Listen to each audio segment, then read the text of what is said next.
here at the India Impact AI Summit Day 2. We are here at Tata's event on the sidelines, empowering women, training them creatively how to use AI in various walks of life.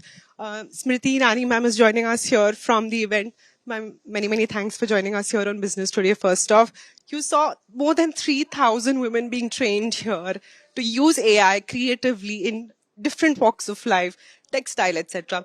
First off, what do you think about this electric, infectious energy that you saw here in the auditorium? Many people who imagined the AI summit presumed it to be just a cohort of big industry. I am complimenting the Tata Group for bringing AI to the grassroots. You saw today not only women from Jharkhand, Bihar, Odisha, but women from across the country have been represented in the Sakhi Immersion program.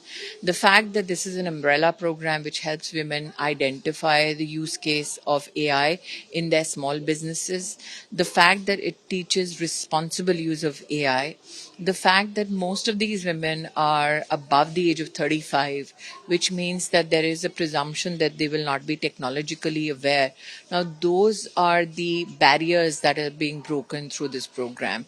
So I am extremely elated that at this summit where heads of state, big industry and tech giants come together, also there is a marked presence made by women of India.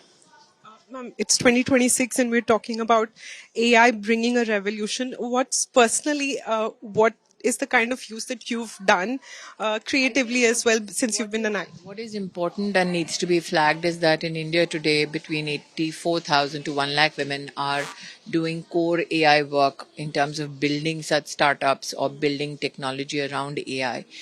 We need to increase that number. Today, the access that women have to a smartphone is around 99%, but those who personally own the smartphone is just about 56%.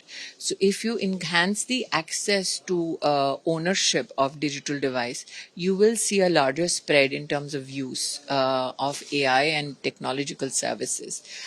Today, we have over 2 crore 72 lakh women who are digitally literate and certified. So, what are the enterprise solutions that we can build around them? Those are economic opportunities that need to be leveraged.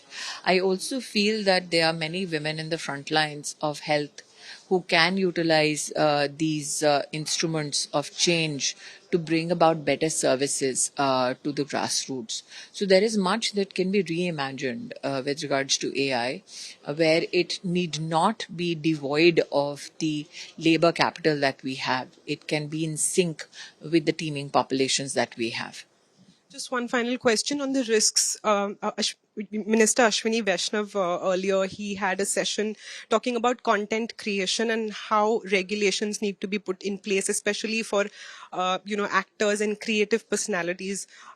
Just so that if we take a look at this particular event, this is being taken to tier 2 and the grassroots as well. So it's important for us to also sort of regulate and take a look at how this could risk people who are just in the nascent stages. So just your view on that. I still remember as the former Minister of Information and Broadcasting in the year 2017, I was one of the first ones to flag the misuse of technology, of deep fakes, of fake news. And at that time, I was met with a lot of resistance and a lot of eyebrows were raised. But I believe that the work of leadership is always to red flag challenges that are to come in the years ahead, and then prepare the population to fight those challenges and bring about sturdy solutions.